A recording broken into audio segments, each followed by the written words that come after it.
If you are a beginner and find using the verb has and had confusing, then this video is for you. By the end of this lesson, you will be able to understand and correctly use the helping verb has and had in simple sentences in your regular conversation. Hi, I'm Elizabeth Livero, a mentor in communication, collaborated with grammar skills and life guide skills. I help people to speak English without worrying about making grammar mistakes. Welcome to my channel, Speak Genie. Just hop in. We use the verbs has and had to express many things. In life, sometimes we need the help of an assistant to complete certain tasks, right? Similarly, the help verb has and had supports the main verbs to stress the time of the instance in the sentence. Hence, they are also called as help verb or helping verbs. To begin with, let's take up the help verb had and understand three important points clearly. First, while speaking of a simple past instance, we use the past tense of the verb such as drank, began, ate, wrote, went, etc. And we need not use the verb had with this while speaking of simple past instance or simple past tense. For example, Mary drank water after breakfast. Notice here we haven't used the verb had because this sentence is in a simple past tense. Is this clear? Secondly, when we speak of a past instance to show that an action was completed before another action began, we use the helping verb had and the participle of it. For example, had drunk, had begun, had eaten, had written, had gone. This is how the participle takes the help of the help verb had. We should also understand the three forms of verbs, the main verb forms. This knowledge will help you to use the verb had and the participles without mistake.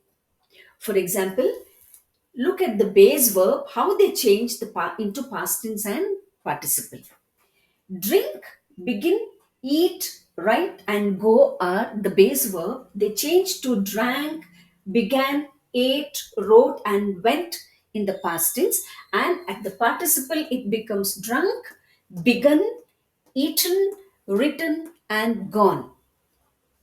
Most base verbs change their form in the past tense and participles. Let's take an example and try to understand.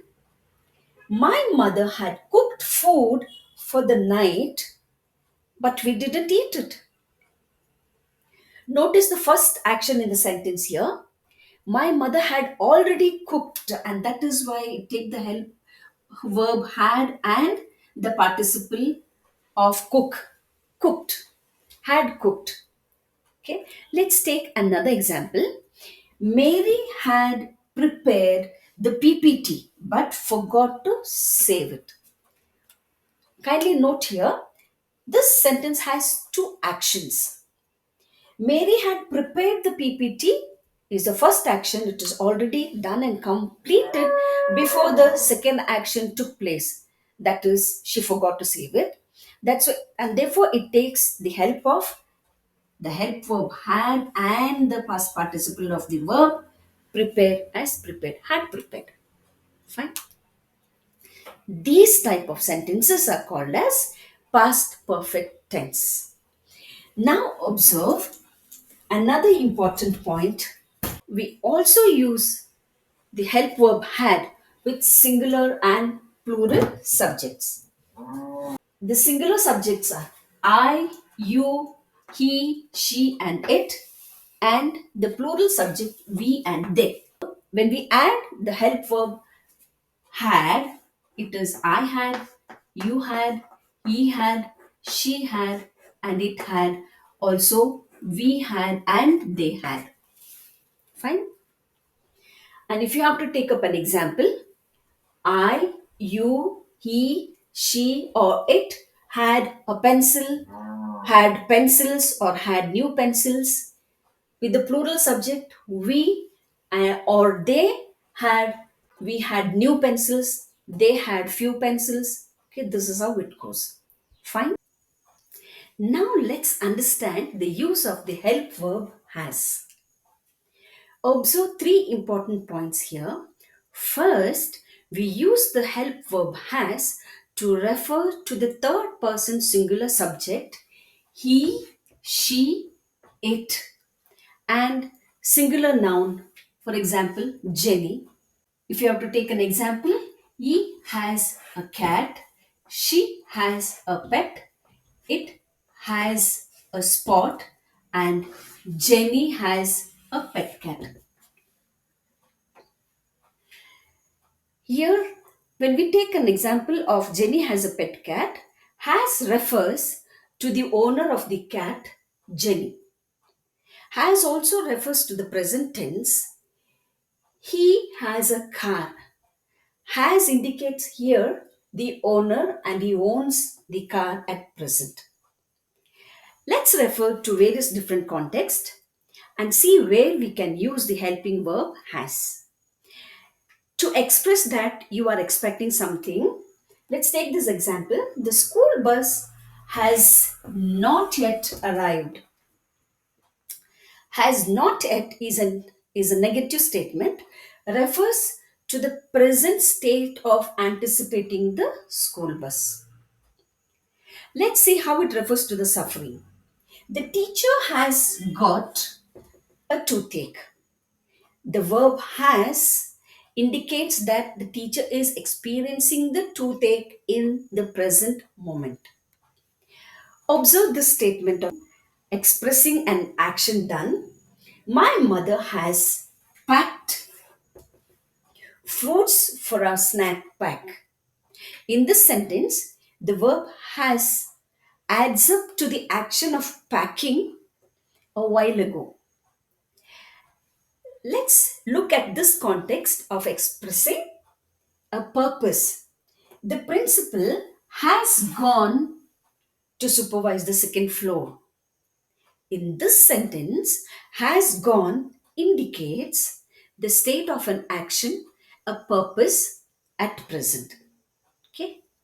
So, shall we take a quick review?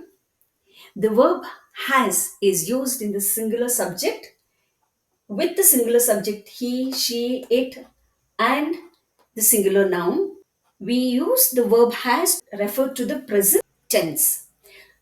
Also to show the ownership of something, and also we use it with different contexts in the present tense. Fine.